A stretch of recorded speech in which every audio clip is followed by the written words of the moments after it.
कुठवर असे करून पोट भरू. भरड्या आवाजातील हे तुटक अर्धवट शब्द कानावर पडताना सोबतच माझ्या उशाशेजारी कोणीतरी बसलंय असंच दिसू लागलं. रात्रीच्या अंधारात काळ्या भोरकेसांनी झाकलेला तो चेहरा, त्यातून दिसणारा डाव्या बाजूचा रक्ताळलेला डोळा माझ्यावर रोखलेला. दंडातून तुटलेला डावा हात माझ्या छातीवर उतवला आणि उजव्या हातातील लांब धारदार सुरा गळ्यावर ठेवला आणि खसकन आणि झटकन जागा झालो. काय भयानक स्वप्न होतं. भीतीनं अजूनही काळीच धडधडते. कूस बदलली पण डोळ्यात बोटे घालावी असा मिट्ट अंधार पसरलाय. काहीच दिसत नाहीये. कदाचित घरातली आणि बाहेरील खांबावरील लाईटही गेली आहे. काळ्या कुट्ट अंधारात खिडकीतून दिसणारं पांढरट एकसारखा आभाळ आणि कोसळणारा पाऊस यांचा आवाज परिस्थिती अधिकच भयान करतोय. आणि या एकांतात जशी चाहूल जाणवते, जणू एकांतातही एकटं नसल्याची चाहूल. या निरव भयान शांततेत बाहेरच्या लख्ख काळोखात धोधो कोसळणाऱ्या पावसाचा सरसरणारा आवाज मात्र आहे. तसा हा आवाज आपल्या सर्वांच्याच परिचयाचा. जर तुम्ही आहात तिथे हा पाऊस चालू असेल तर पावसाचा हा आवाज तुम्हीही ऐकू शकत असाल. बाहेर दारात कौलारू घरांच्या छपरावर, सिमेंट व लोखंडी पत्र्याच्या छतावर पावसाचे तडतड आवाज करत कोसळणारे ते थेंब मीही आता ऐकतोय. पण मध्यरात्रीची वेळ, पसरलेला अंधार यात अशा या भीषण वातावरणाची भीती नाही वाटली तर नवलच. त्यात एक अनोळखी चाहूल जाणवते, जसं कोणीतरी माझ्या बेडजवळ बसलंय. आता बेडजवळ की खाली हे समजत नाहीये, पण चाहूल स्पष्ट जाणवते.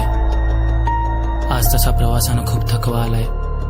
डोळे काही केल्या उघडत नाहीयेत. एका कुशीवरून दुसऱ्या कुशीवर झालो आणि काहीतरी जाणवलं. कोणीतरी माझ्या बेडवर बसलं होतं, पण मी कूस बदलताच ते बेडवरून उठलं. हो, अगदी तशीच हालचाल जाणवली होती. पण कोण असेल?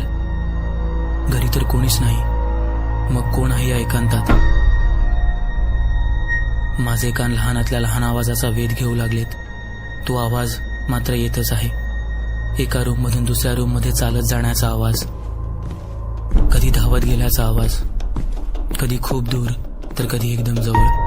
आपण घरात एकटे आहोत हे माहीत असूनही जेव्हा अशी अनोळखी चाहूल जाणवू लागते तेव्हा खरंच काळजात भय दाटून येतं. पण ते काय आहे हे पाहायचं धाडस मात्र माझ्यात खरंच नाही. या अंधाऱ्या खोलीत बाजूच्या खिडकीतून येणाऱ्या प्रकाशात डोळे किलकिले करत घड्याळावर नजर टाकली.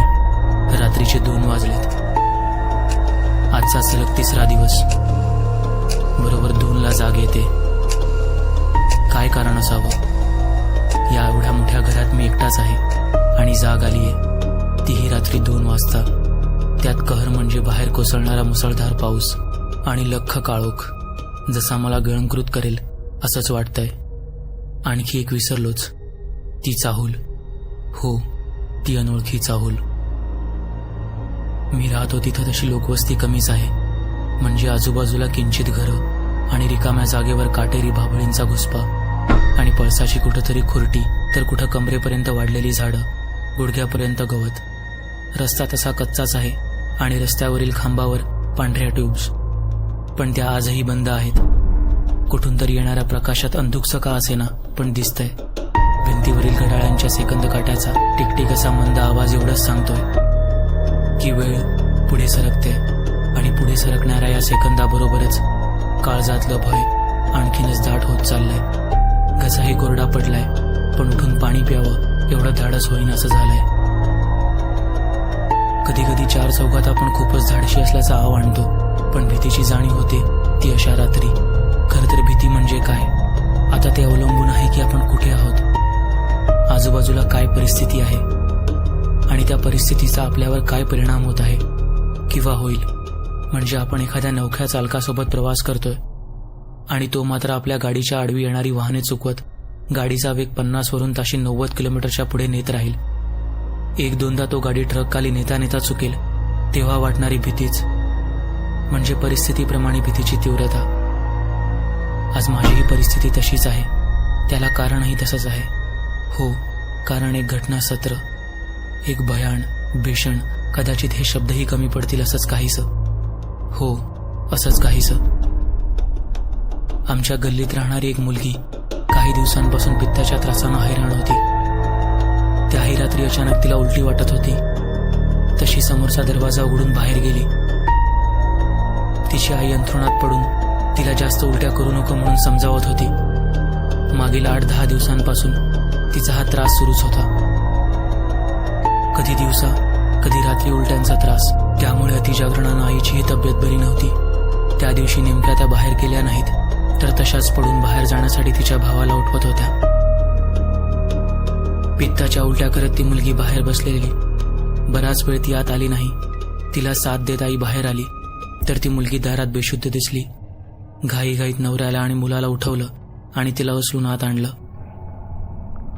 सकाळपर्यंत तिला जाग नव्हती. दुपारची केव्हा उठली आणि अंथरुणात उभी राहिली कळलेच नाही. पण कोणाशी काहीच बोलत नव्हती. अगदी शांत होती. पण तिची नजर मात्र एके ठिकाणी स्थिरावली होती. आई किचनमध्ये आपल्या कामात होती. तसा बाहेरून पाणी ओतत असल्याचा आवाज येऊ लागला. तसा हातातलं काम टाकून घाईघाईत आई बाहेर आली आणि पाहून शहारली. कविता दारात उभी होती आणि बाजूला भरलेल्या बॅरलमध्ये हातातली रिकामी घागर बुडवली. क्षणात पाण्याने भरलेली ती घागर झटकन बाहेर काढली आणि तशीच उभ्याने अंगावर ओतून घेऊ लागली. 1, 2, 3 बघता बघता 10 घागरी तिनं अंगावर ओतून घेतल्या. तशी आई ओरडली, "हे कविता, अगं डोकं फिरलं का तुझं? असं काय करते?" पुढे येत हातातली घागर हिसकावून घेताच कवितानं झटक्यासरशी मान फिरवत रक्ताळलेल्या नजरेने त्यांच्याकडे पाहिलं. तिचे डोळे आणि चेहऱ्यावरचे विचित्र हावभाव पाहून आईच्या काळजात धस्स झालं. पण इतक्यात काहीच न बोलता ती मुलगी बेशुद्ध पडली. शेजारच्या दोघी तिघी महिलांनी तिला उचलून आत नेलं. अंगावरचे कपडे बदलून तिला बेडवर झोपवली. रात्री ती जेवायलाही उठली नाही. त्या रात्री घरचे सारे झोपले होते. साधारण 2 वाजले असतील. तिची आई ठसक्याने जागी झाली तर घरभर धूर आणि तो दर्प. आईने दरवाजा उघडला तर बाहेर कसलाच धूर नव्हता, पण घरभर मांस आणि करपलेला वास पसरला होता. दरवाजा तसा उघडा ठेवून त्या स्वयंपाकघराच्या दिशेने पाहू लागल्या, पण काळोखानं सारं काही माखलं होतं. लाईटचं बटन दाबलं पण लाईटही नव्हती. उशाला नेहमी मेणबत्ती आणि माचीस असायची. अंधारात चाचपडत मेणबत्ती पेटवली आणि किचनमध्ये निघाल्या. मेणबत्तीच्या तांबूस पिवळसर प्रकाशात किंचित धुसर दिसू लागलं. धुरानं डोळ्यांची जळजळ होऊ लागली. पण तशाच चालत त्या दुर्घटलेल्या किचनच्या खोलीत पोहोचल्या. आत एक पांढरी पाठमोरी आकृती तेवढीच दिसत होती. मेणबत्ती समोर धरत त्या पुढे निघाल्या आणि त्यांनी साथ दिली. "कविता, बाळा किचनमध्ये काय करतेस?" गॅस सुरू होता आणि कविता त्यावर काहीतरी भाजत होती.